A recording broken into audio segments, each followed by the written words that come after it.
Anthony Russo hadn't been back to that house in 15 years.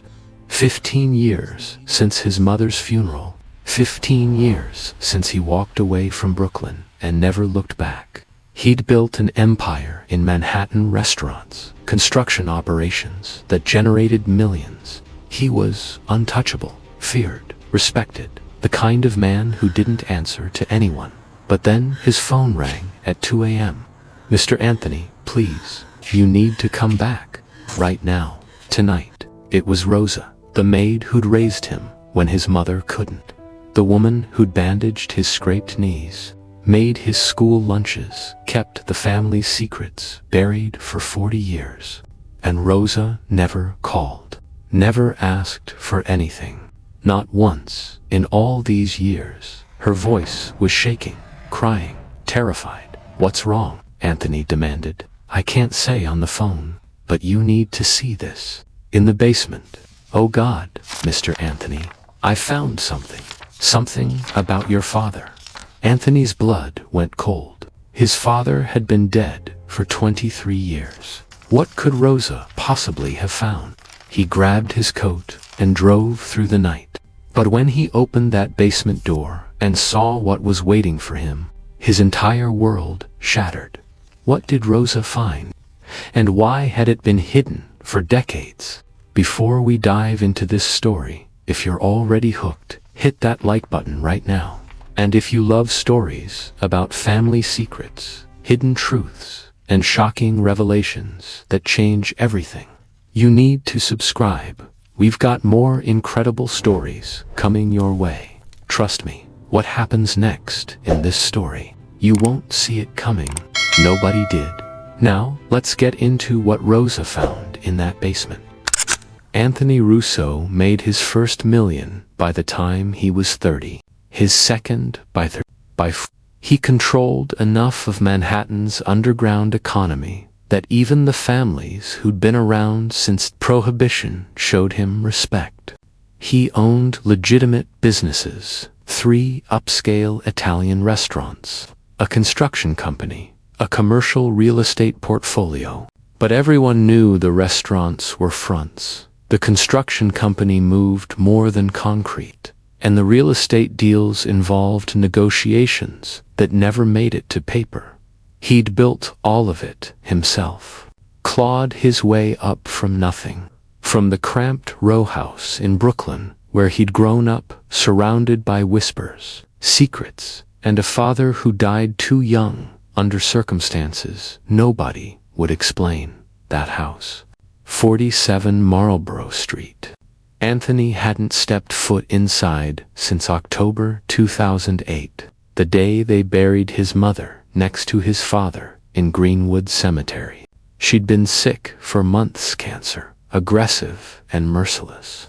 Anthony paid for the best doctors, the best treatments, flew in specialists from Europe. Nothing worked. She died anyway, and with her went the last connection he had to that old life.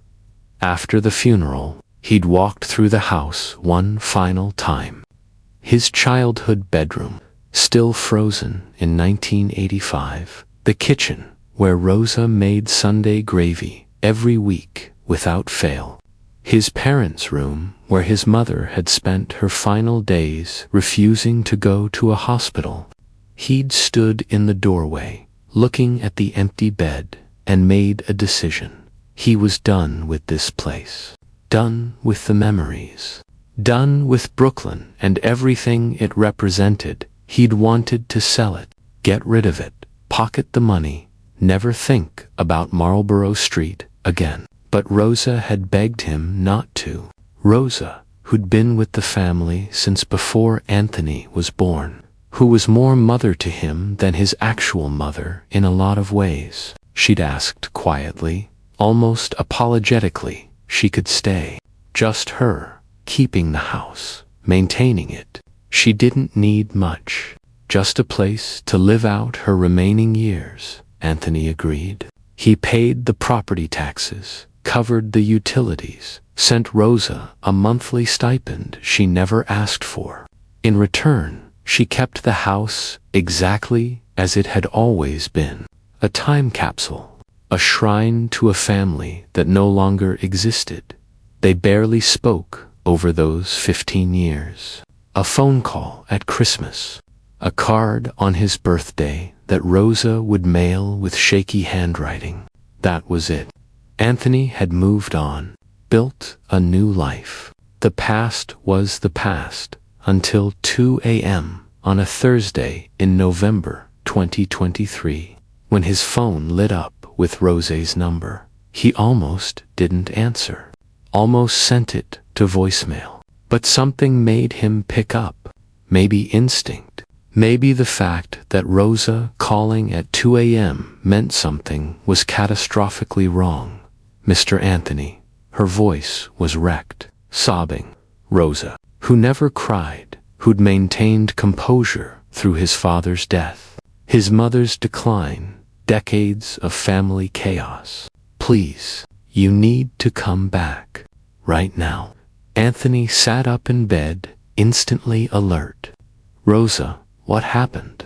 Are you hurt? No, I'm okay. But you need to come. He found, oh God, I found something. In the basement. Something about your father. His father.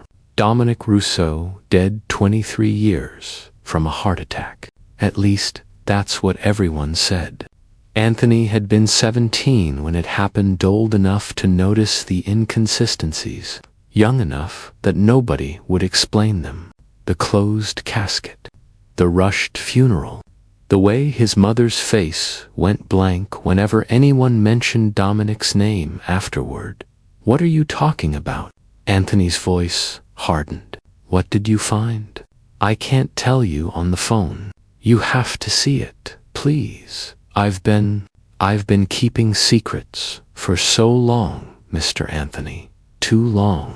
I thought I was protecting you, but she broke down again, crying so hard she could barely breathe. Anthony was already getting dressed. I'm coming. Stay there. Don't touch anything else. The drive from Manhattan to Brooklyn took 35 minutes at that hour. 35 minutes of Anthony's mind racing through possibilities, memories, fragments of conversations he'd overheard as a kid. His father in the basement, always in the basement, doing something he'd never explain. His mother's insistence that Anthony never go down there. The way Rosa would sometimes stare at the basement door with an expression Anthony couldn't read. He'd always assumed his father had been involved in something illegal. That wasn't a surprise. Half the men in the neighborhood were. But why hide it for 23 years? Why call him now? Anthony pulled up to 47 Marlborough Street at 2:47 a.m. The house looked exactly as he remembered: narrow brick row house, iron gate, dim porch light.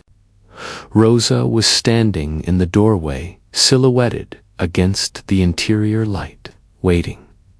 When he reached her, she grabbed his hands. Her face was pale, her eyes red from crying. I'm so sorry, she whispered. I should have told you years ago. But your mother made me promise, and now she's gone, and I can't. I can't carry this anymore. Anthony's jaw tightened. Show me. Rosa led him through the house, past the familiar furniture, past the photographs on the walls, his parents on their wedding day. Anthony as a child, family gatherings from decades ago. Everything coated in a thin layer of dust and time. She stopped at the basement door. Her hand trembled on the knob. Everything you know about your father, she said quietly. Everything you were told. It was a lie. Then she opened the door. Rosa Delgado came to America in 1955, with nothing but a worn suitcase and an address scribbled on a piece of paper. She was 19 years old, alone, fleeing a life in Puerto Rico that had become impossible after her father died and her mother remarried. A man who made Rosa's skin crawl every time he looked at her. New York was supposed to be a fresh start, a chance at something better. The address led her to a small employment agency in Brooklyn that specialized in placing domestic workers with Italian families. The woman who ran it, Mrs. Gallo, thick Brooklyn accent, cigarette always dangling from her lips, looked Rosa up and down and said, "You speak English?" "Yes, ma'am." "I learn in school." "You cook?" "Yes, ma'am." "Very good. You clean. You keep your mouth shut. You don't ask questions about things that ain't your business." Rosa nodded, understanding immediately the kind of families she'd be working for. Mrs. Gallo made a phone call. 2 days later, Rosa was standing in front of 47 Marlborough Street, meeting Dominic and Maria Russo for the first time. Dominic was 31 then, handsome in that classic Italian way, dark hair slicked back, sharp jaw, eyes that seemed to calculate everything. Maria was 26, pregnant with Anthony, quiet and nervous in a way that made Rosa wonder what kind of marriage this was. They needed help. Maria's pregnancy was difficult, and Dominic worked long hours doing something. He never said what. Rosa learned quickly not to ask. She moved into the small room on the 3rd floor and became part of the household. She cooked, cleaned, and eventually helped raise Anthony when he was born 6 months later. Maria loved her son, but she was fragile, prone to headaches. 2 long stretches where she'd stay in bed with the curtains drawn. Rosa picked up the slack. She was the one who taught Anthony to tie his shoes, who walked him to school, who sat with him at night when he had nightmares, and she was the one who noticed things about Dominic that didn't add up. The men who came to the house late at night, always through the back door. The phone calls Dominic took in Italian, speaking so fast Rosa couldn't follow, but his tone urgent, angry, afraid. The way he'd disappear into the basement for hours, and when he came back up, his hands would be shaking. Rosa wasn't stupid. She knew Dominic was involved with the families. Everyone in the neighborhood was connected somehow. But there was something else, something darker. Dominic wasn't just doing business, he was running from something, or hiding something. Maria knew too. Rosa could see it in the way Maria's face would go blank whenever someone asked about Dominic's work. The way she'd grip Rosa's hand sometimes and whisper, "If anything happens to him, you take care of Anthony. Promise me." Rosa promised. She always promised. In 1985, something changed. Dominic became paranoid. He installed new locks on the basement door, heavy, industrial locks that seemed excessive for a residential home. He started coming home at odd hours, looking over his shoulder, jumping at sounds. One night, Rosa heard him and Maria arguing in their bedroom. She couldn't make out most of it, but she heard Maria crying, heard Dominic say, "They can't ever know. If they find out, we're all dead." 3 weeks later, Dominic was dead. Heart attack, the doctor said. 41 years old, no prior health issues, just dropped dead in the kitchen one Tuesday morning. But Rosa had seen him that morning before it happened. He wasn't clutching his chest. He wasn't in pain. He was standing at the kitchen counter, staring at a letter he'd just opened, and his face had gone completely white. Then he collapsed. Rosa saw the letter before the ambulance arrived, before Maria snatched it up and burned it in the sink. Just a glimpse. Enough to see an official seal, a government seal, and the words, "witness protection and termination of agreement."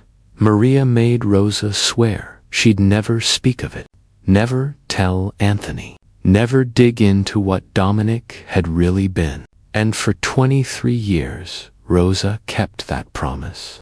She watched Anthony grow up, believing his father was just another neighborhood guy who died too young. She watched Maria take those secrets to her grave, and she kept the basement locked. But basements flood, pipes burst, and 2 weeks ago, Rosa had to call a plumber to deal with water damage.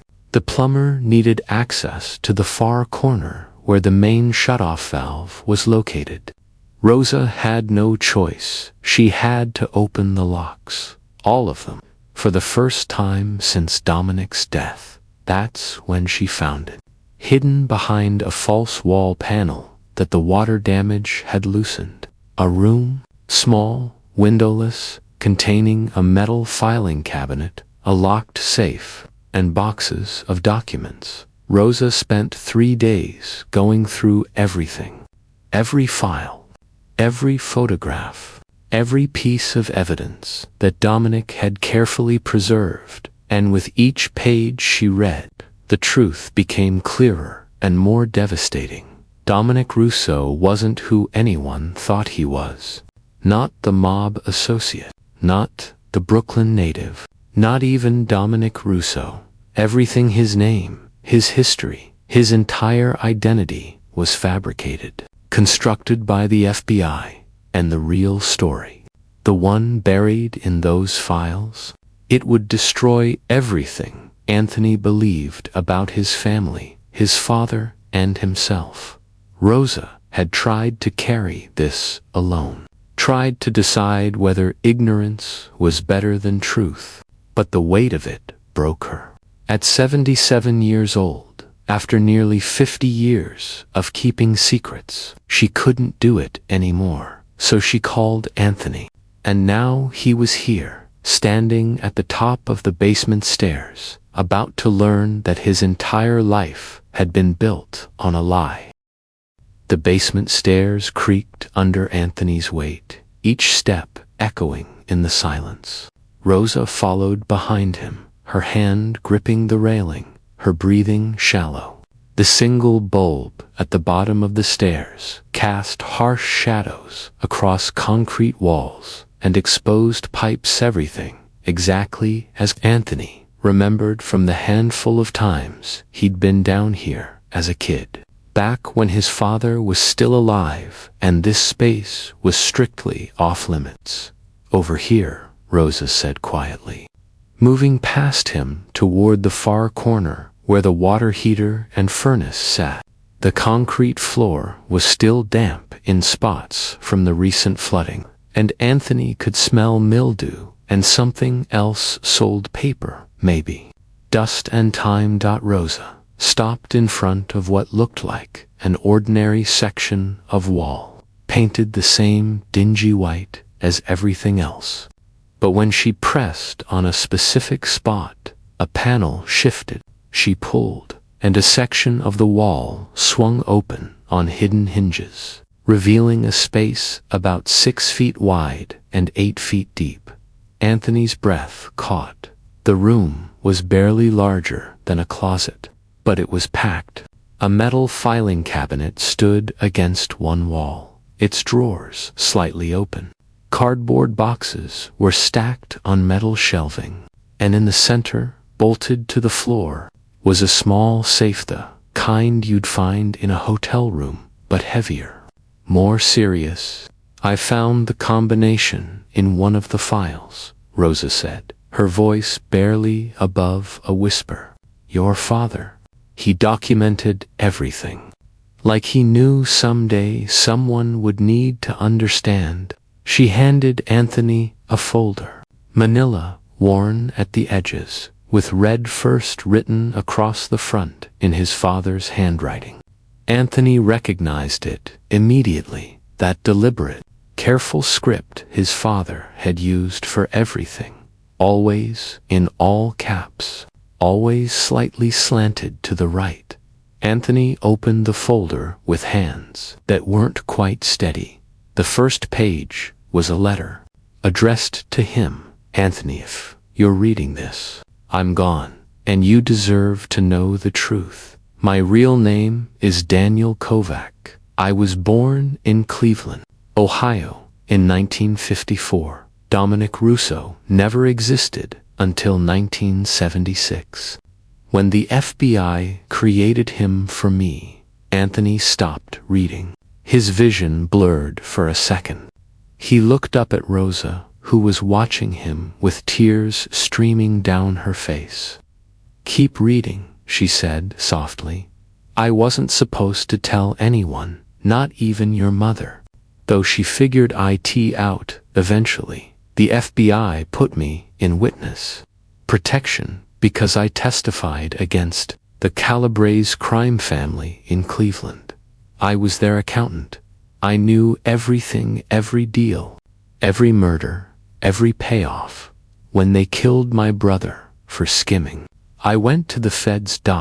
My testimony put 15 men away, including Victor Calabrese himself. Sentences, but that meant I was a dead man if they ever found me. So, they gave me a new identity, new history, new life. They placed me in Brooklyn because it was the last place anyone would look right.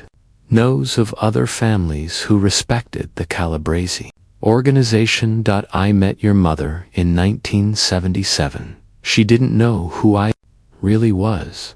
By the time she found out she was pregnant with you, I gave her a choice: leave or stay and live the lie with me. She stayed. Anthony's hands were shaking now. He sat down on one of the boxes, trying to process what he was reading. "There's more," Rosa said. "In the filing cabinet, documents, photographs, your father's real family, your grandparents, aunts, uncles, all the people you never knew existed." Anthony stood and opened the top drawer. Inside were files organized meticulously by year. He pulled one at random. 1982. Inside were newspaper clippings about the Calabrese trial, photographs of men Anthony didn't recognize, and a handwritten note from his father documenting a phone call from someone claiming to know where the rat was hiding. The second drawer contained photographs, a younger version of his father Daniel Kovac with different people, a family that looked nothing like the story Anthony had grown up with. Birth certificates, a marriage license from before Maria, a death certificate for someone named Jonathan Kovac, aged 19. Cause of death, homicide. The brother, the one who'd been killed. The safe, Rosa said, pointing. That's what scared me the most. Anthony knelt in front of it, entered the combination Rosa had written on a slip of paper. The lock clicked. He opened the door. Inside were stacks of cash, maybe $30,000. Multiple fake IDs with his father's face, but different names. Passports, and a gun. A 9mm handgun with a full clip. But that wasn't what made Anthony's blood run cold. At the bottom of the safe was another envelope. This one addressed to Anthony Kovac, not Russo, Kovac. His hands trembled as he opened it. Inside was a single document, official, legal, with multiple signatures and government seals. It was a birth certificate. His birth certificate, the real one. Name, Anthony Daniel Kovac, father. Daniel Kovac, protected witness. Mother, Maria Castellano, issued under Federal Witness Protection Program, sealed RECOR. D'Anthony stared at it, the words blurring. His whole life, he'd been Anthony Russo, built a reputation on that name, built an empire, commanded respect. But Anthony Russo didn't exist. He was Anthony Kovac, son of a federal witness, living under a fake identity that his father had purchased with testimony and betrayal.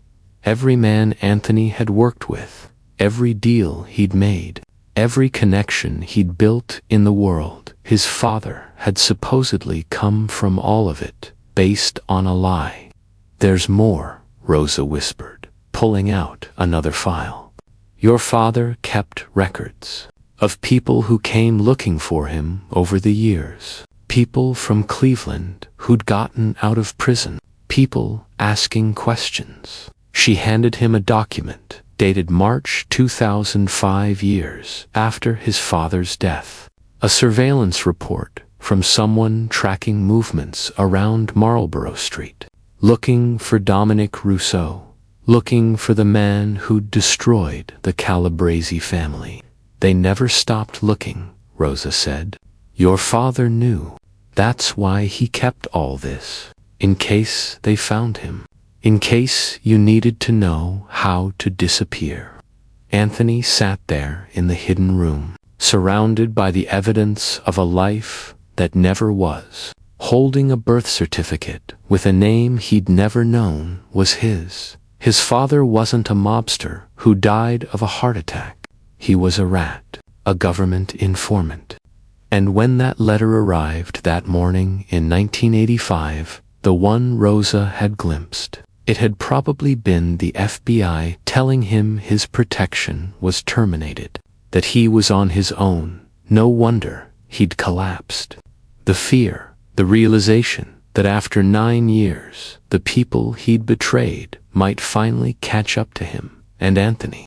He'd spent his entire adult life building power in a world that would kill him instantly if they knew who his father really was. Everything was a lie.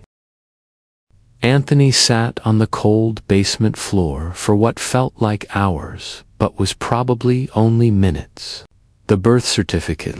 Around him, the evidence of his father's double life seemed to pulse with accusation. He was Anthony Kovac, son of a rat, built on a foundation of lies and federal protection. Rosa lowered herself slowly onto a box beside him, her old knees protesting. She didn't say anything, just sat there, letting him process. Finally, Anthony spoke, his voice hollow. "My whole life, everything I built, it's all..." He couldn't even finish the sentence. "Your father wanted to tell you," Rosa said quietly, "so many times. Especially when you started getting involved with your business. He saw where you were headed, saw you building relationships with the same kind of men he'd betrayed in Cleveland. It terrified him." Anthony looked at her sharply. "Then why didn't he stop me? Why didn't he say something?" "Because you were 17 when he died, Mr. Anthony. You were angry, rebellious. You wanted to be tough, to prove yourself. If he'd told you the truth, then that he was a federal informant, that your whole identity was fake, what would you have done?" Anthony had no answer. At 17, furious and grieving, he probably would have rejected everything, maybe even done something stupid to prove he wasn't his father's son. "Your mother begged him not to tell you," Rosa continued. "She said the lie was the only protection you had. If you knew the truth, you might tell someone, might trust the wrong person. And then," she gestured to the surveillance reports, "then they'd find you, find all of you." Anthony picked up one of the reports. It detailed a man named Vincent, Calabrese Victor's nephew, who'd been released from prison in 1998 after serving 13 years.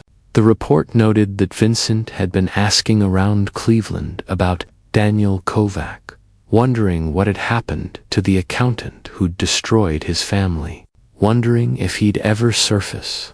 "They're still out there," Anthony said. "The ones who went to prison because of my father. The families of the ones who died. They're still looking." Rosa nodded. "Your father lived with that fear every single day. Every unexpected phone call, every stranger who looked at him twice. He died thinking he'd protected you from that, thinking the secret would die with him. Anthony stood abruptly, pacing the small space. His mind raced through implications. Every deal he'd made, every handshake, every meeting with families who had connections stretching back decades. If anyone found out his father was Daniel Kovacta wouldn't matter what Anthony had built. He'd be dead within a week, and it wouldn't be quick. Why are you telling me this now?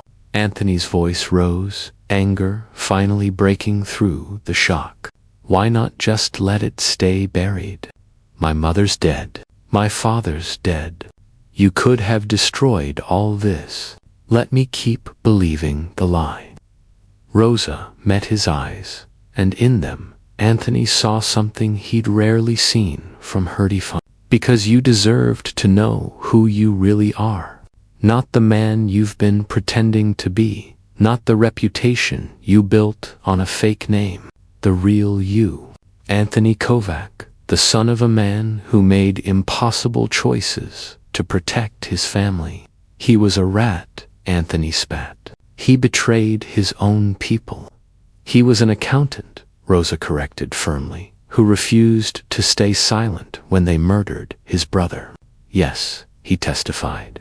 Yes, he took protection. But he also fell in love, had a son, and spent every day of his life terrified that his past would destroy you. That's not cowardice, Mr. Anthony. That's love. Anthony sank against the wall, the fight draining out of him. He thought about all the years he'd spent trying to be worthy of the Russo name, building power, earning respect, becoming someone people feared. And none of it was real. The name wasn't real. The legacy wasn't real. He'd been chasing a ghost his entire life. What am I supposed to do with this? He asked quietly. Just what? Walk away from everything. Rosa stood, slower now, her age showing in every movement. She placed a weathered hand on his shoulder. That's your choice. Your father left you options. She gestured to the fake IDs, the cash, the evidence of escape routes prepared decades ago. You can disappear, become someone new, like he did. Start over, or you can destroy all of this. Burn it. Let Daniel Kovac stay dead and buried. Keep being Anthony Russo. Keep your empire. But you'll know the truth. You'll carry it like your father did. Every day, every deal, every moment. Anthony looked around the hidden room one last time. At the filing cabinet, full of a life that should have been his. At the photographs of grandparents he'd never met. At the evidence of a family he'd been denied. Then he looked at the safe. At the gun, the fake passports. The escape plan his father had maintained even after death. 2 choices, 2 lives, neither of them fully his own. He made his decision. 3 hours later, as the sun started to rise over Brooklyn, smoke poured from the chimney at 47 Marlborough Street. Anthony stood in the living room, feeding documents into the fireplace one by one. Birth certificates. Surveillance reports, photographs, all of it turning to ash. Rosa watched from the doorway, silent. When the last file was burned, Anthony kept only one thing, the letter from his father. The one that started with Anthony, if you're reading this, I'm gone. He folded it carefully and put it in his pocket. I'm Anthony Russo, he said quietly. More to himself than to Rosa. That's who I've been for 45 years. That's who I'll die as. Rosa nodded slowly. And the truth, Anthony said, is that my father made choices to protect me. Maybe they were the wrong choices. Maybe he should have stayed Daniel Kovac and faced what came. But he didn't. He became Dominic Russo, and he gave me a life, a name, a chance. He looked at Rosa, this woman who'd carried impossible secrets for nearly 50 years. You did the same thing, kept me safe by keeping me ignorant. I can't decide yet if I should thank you or hate you for it. Rosa's eyes filled with tears. I understand. Anthony walked to the door, paused. I'll keep paying for the house, keep it maintained, but I won't be coming back. Not to Marlborough Street, not to this life. Let Daniel Kovac rest. Let Dominic Russo rest. Let all of it stay buried. And you, Rosa asked, where does Anthony go from here? He smiled, bitter and tired. Forward, because there's nowhere else to go. As Anthony drove away from Brooklyn that morning, the sun rising over the Manhattan skyline, he understood something his father never had the chance to tell him. Identity isn't just the name you're born with. It's not the papers that say who you're supposed to be. It's the choices you make, the life you build, the person you decide to become. Dominic Russo had been a fabrication, but Anthony Russotha, man who'd built an empire from nothing, who'd earned respect through will and determination, he was real. The foundation might have been a lie, but everything built on top of it, that was his dot, and nobody could take that away. Not the FBI, not the Calabrese family, not even the truth.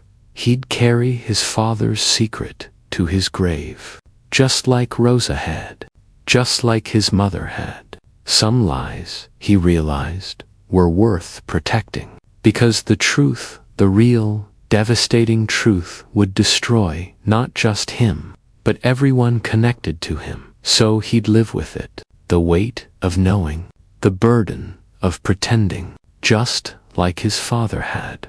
The basement was sealed again. The files were ashes. The truth was buried, and Anthony Russo drove into the sunrise, carrying ghosts he'd never speak of again.